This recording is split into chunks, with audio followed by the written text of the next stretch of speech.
Awaken Beauties, finally, it's here. The truth to empower women to true inner beauty through a healthy mind and inner biology.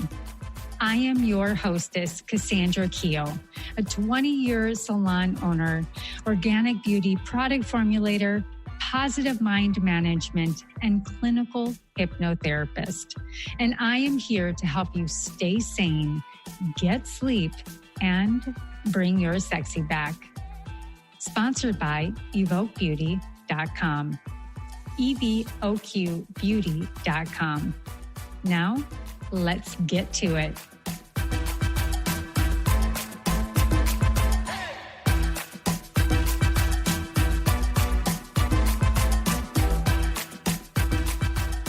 Welcome to the Awaken Beauty podcast. This is Cassandra, your clinical hypnotherapist, neuroenergetic ADHD coach, and biofeedback practitioner. And that set aside, I am so elated to share this episode with you. So today's episode is going to be a leap pad, my friends, of a myriad of perspectives when linking the ancient and modern day life of a neurodiverse, brilliant human being.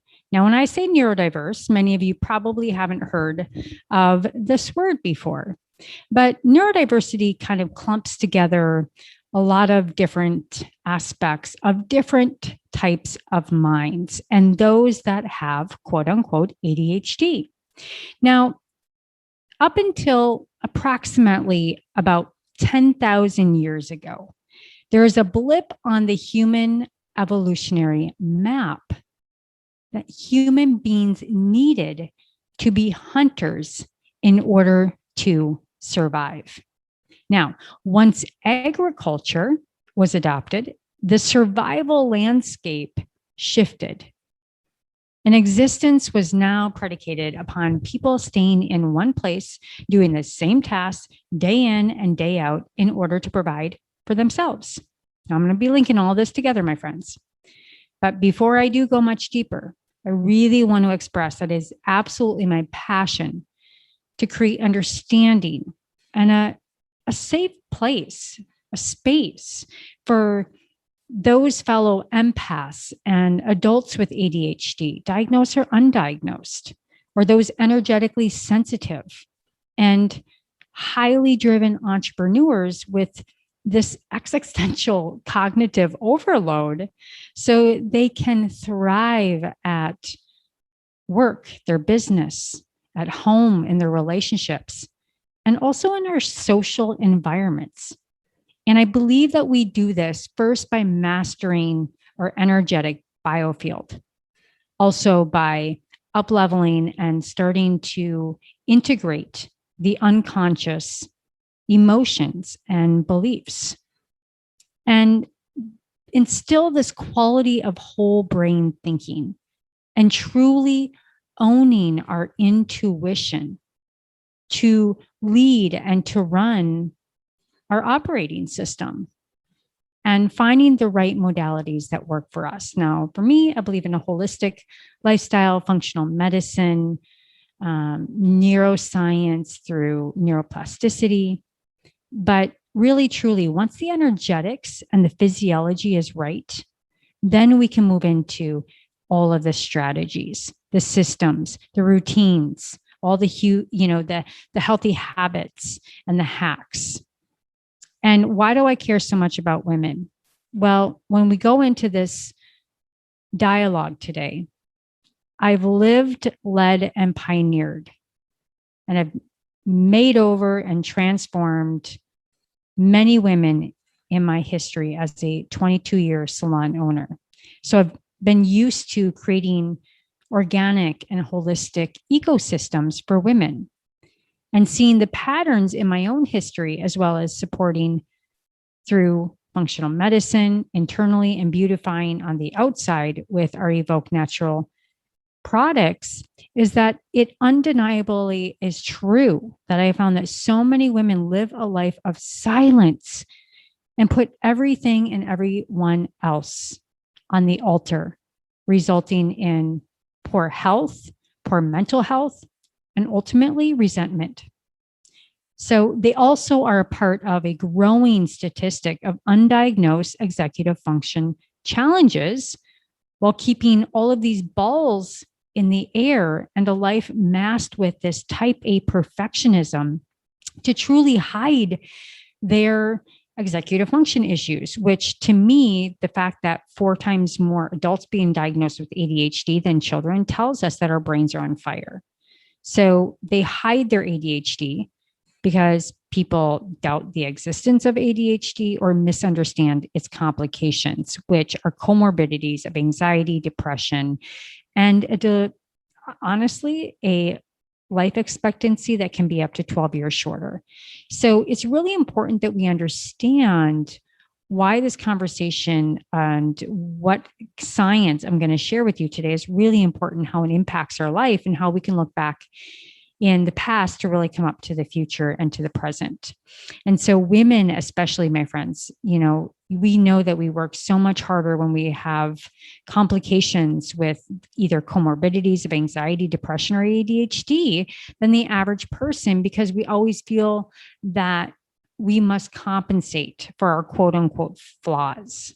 So I have to ask the question, and it's a question really that is honorable, because we go back to this question of, is it nature or nurture? Is it environmental or is it genetic? And so I'm here to share the incredible good news that it's both. And what I'm going to share with you is incredibly empowering and strengthening to the souls of all of you when you really understand the power of our ancestral connection to each other, the power of a tribe, and how shame and inner passion can be healed quickly.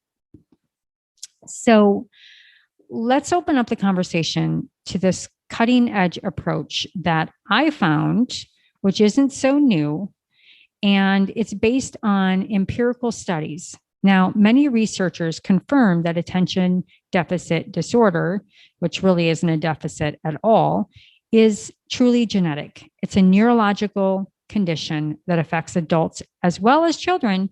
And it really opens up the question and the dialogue around, is the hunter-farmer theory for real? So that's what we're going to be talking about today. Now, the hunter-farmer theory of ADHD was first proposed by Tom Hartman in 1993 in his book, Attention Deficit Disorder, A Different Perception. And Tom's leading hypothesis is used to explain ADHD, that the symptoms of ADHD carry over the genetic traits inherited from our ancestors. Now, just think about it. We all have a deep history attached to the adaptability of our ancestors, and over the course of history, survival skills have changed. Early humans were hunters. They were gatherers. They were nomads. And Tom theorizes that just as people's talents and strengths vary today, the same humans were better suited for hunting than others back in the day. Now, these individuals were hyper aware, if we think about hunters, noticing every stimulus in their environment. And today we call this distractibility. But as a hunter, if you don't take notice of your environment, you'll either miss your prey, or worse, you become the hunted. So the same applies to impulsivity, which allows the hunter to rapidly identify and seize opportunities, such as an unsuspecting antelope suddenly descending to the waterhole. So taking time for consideration and planning would more than likely leave that hunter hungry as that antelope escaped. So in fact, when examined more closely, we realize that all, or certainly most of ADHD symptoms, traits, tendencies would make a person a better hunter. So over time, with evolution of farming as a way of life, and later to industrialization, different characteristics became better adapted for our survival. So the non-ADHDers or neurodiverse individuals, which Hartman calls farmers, had to work linearly. Let's just call it in a linear fashion. So for the farmer to have a successful crop, things had to happen at certain times and in a certain way, and interspersed with a lot of waiting in between.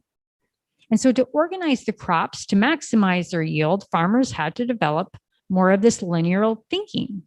So to go a bit more deeply, Tom Hartman's different perspectives on ADHD and ancestry, he explains why our traits were and are so necessary to make this world go round. So as we've already explored, there were farmers. And as humans raced across the landscape and moved from its earliest ancestors, two basic types of cultures evolved. In areas which were lush with plant and animal life and had a low human population density, hunters and gatherers predominated. In other parts of the world, particularly starting with Asia, farming and agriculture, societies evolved quickly. And going back to these successful hunter mentalities, by pursuing buffalo in North America, hunting deer in Europe, or chasing wild beasts in Africa, or picking fish in streams of Asia, these hunters needed a certain set of physical and mental characteristics to continue to be successful. And they consistently and constantly monitor their environment. If you think about the rustle in the bushes, could be a lion or a coiled snake. Failure to be fully aware of the environment and notice the faint sound might mean a swift, painful death. And even modern hunter types in the United States and Europe, these characteristics take notice of everything. You know, if you continue to move on through time, a flipped stone in a tiny footprint or a distant sound, an odd smell in the air, all things have meaning to a hunter. And even when walking quickly, they notice everything. They can totally throw themselves into the hunt, and time is elastic. And so another good characteristic of a good hunter is the ability to totally focus on the moment, utterly abandoning all consideration of anything else in time and place. So when the hunter sees the prey, he gives chase, though the fields or through the trees, giving no thought to even any other events in the day before considering just having to go after and capture what is at hand in the pure moment and immersing himself in it. And when involved in the hunt, time seems to speed. When not in the hunt, time becomes slow. So while hunter's ability to concentrate in general may be low, his ability to utterly throw himself into the hunt at the moment is astonishing on the hyper focus. So they're very flexible. They're capable of changing strategies at moment's notice. And they can throw an incredible burst of energy into a situation, so much so that they can often injure themselves or exceed normal capacities and capabilities without even realizing it until later. And so not unlike that quintessential of all hunters, the lion, they have incredible bursts of that energy, but not necessarily a lot of staying power to sustain it long term. And given the notice of describing themselves as the tortoise or the hare in the Aesop's fable, a hunter would always say that he or she is the hare. Now, if you think visually, hunters often describe their actions in terms of pictures rather than words or feelings. They create outlines in their heads of where they've been or where they're going, right? So Aristotle taught a memory method like this, which was a person would visualize rooms in a house, then objects in the room. And when he gave a speech, he'd simply move from room to room in his memory, noticing the objects therein, which were his reminders of the next thing that he had to talk about. Jim Quick, my friend, who is a brilliant mind master, he does this through placing different storylines in his own brain. And he uses the different markers walking into an office to explain his story when he's given a speech. We're very, very visual. So hunters often aren't much interested in abstractions, or else want to convert them to a visual form as quickly as possible so they can see that big picture and artistically play it all out. So they tend to be, no surprise, lousy chess players because they prefer to go straight to the end and win in one move, right? It's kind of like in a dialogue. Just tell me what you want to tell me, and then we can talk about all the details. And so they really love the hunt, but aren't easily bored by their mundane tasks. They get so bored, such as having to clean the fish, dress the meat, or fill out the paperwork. They'll face danger that normal individuals would avoid, and they're hard on themselves and those around them. Because honestly, when your life depends on split-second decisions, your frustration and patience threshold necessarily tend to be low. So a fellow hunter who doesn't get out of the way of a shot, or a soldier who defies orders and smokes on a dark night, showing the enemy your position, it cannot be tolerated. So you're starting to see the integrity in our nervous system. So I really loved this thought, and I absolutely believe that ADHDers are descendants of hunters. So the question then, where did ADHD come from? So if you really compare the list of classic ADHD symptoms and the list of characteristics of the good hunters, you'll see they match perfectly. In other words, an individual with ADHD has the collection of characteristics would be extraordinarily a phenomenal hunter. So the modern day ADHD hunter is still best equipped to play the role of the hunter, truly. And it's seen as an artist in search of inspiration, as an entrepreneur in search of a business opportunity, as a firefighter, a police officer, an emergency medical technician ready to react instantly in potentiality of dangerous situations, or an investigative journalist with insatiable curiosity for continuous novelty and sharing the truth. Well, let's hope so. So the non-ADHD farmer now is more at home in a cubicle in today's modern corporation, or one is not better than the other, but just is more able to be in these kind of environments. And their strengths only become symptoms when you try to conform to a lifestyle that doesn't fit your style. So you're not just a hunter, you're a creative, you're a visionary.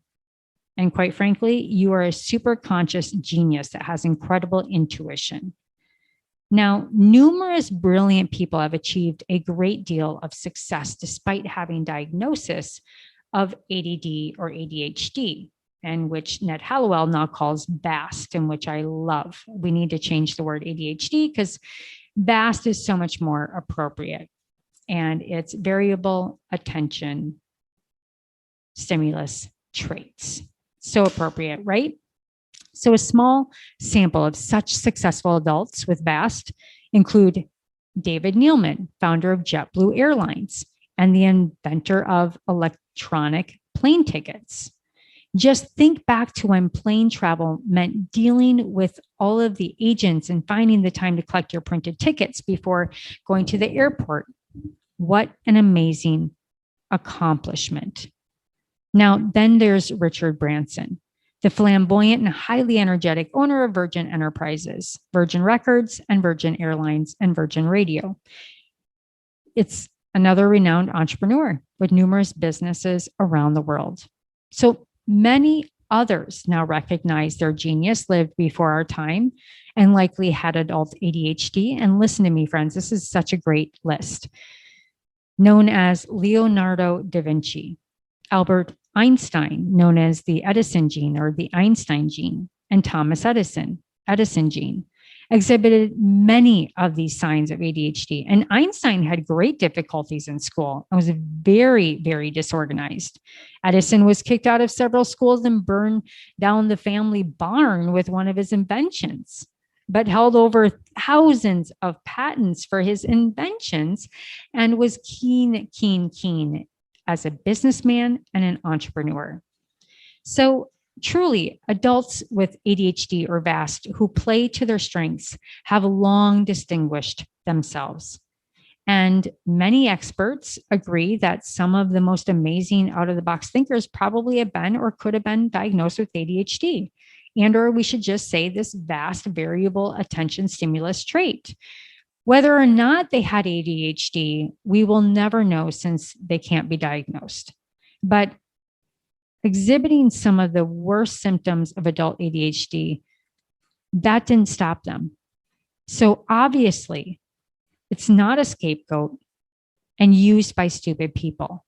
And so as a creative genius, you will succeed once you embrace your strengths, pursue your passion wholeheartedly, and realize that your weakness is so many you have that you think that you have, is just a neuroenergetic difference. And I really applaud women that come into my space, and we give them a test. What is your energetic dominance, so that you can understand what are your strengths, who do you need around you to support you, so that you can play the infinite game, not the finite game. Because entrepreneurship and creativity and getting into the game of life is about getting in the game and staying in the game. So it's really being fine-tuned to our energetics, our superpowers, our emotional resilience, our holistic health, and how we take care of our self-care. And that we celebrate, and I celebrate, that your brain delivers an endless flow of ingenious, inventive, inspired, and often really quirky, fun ideas to the marketplace and to friends and social environments. And when an idea excites you, you have the ability to hyper-focus as you create a new passion project or a new business or a new idea, art or invention that astounds and serves everyone around them. Now that's something to celebrate, my friends. So I hope that you enjoyed that first introduction, let's call it, of the hunter-farmer theory. And in future, I'm going to be going over what is the appropriate diet that really serves us best. Why is it that when we go to school and told to sit and learn and listen, it doesn't work for the hunter type? So really, this is just an introduction to this novel research, epigenetic link back to our ancestral truth, and how it links and why it's so in alignment with those that have ADHD or VAST, which is variable attention stimulus trait.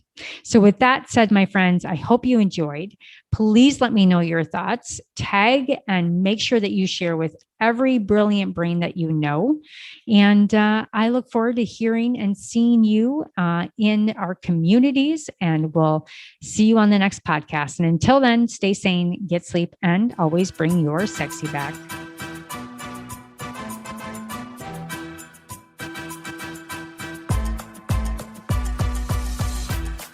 Well, hello, Awaken Beauty. Thank you so much for joining the show today. Were you inspired? Please leave a comment or your own personal aha moment so others can capture exactly what you did. Also, please like and subscribe wherever you listen to your favorite podcasts. And if you're interested in high quality natural products for your hair, skin, and wellness, including organic CBD, please visit evoquebeauty.com. Again, that is evoquebeauty.com, evoquebeauty.com. And until next time, darling, stay sane, get sleep, and bring your sexy back.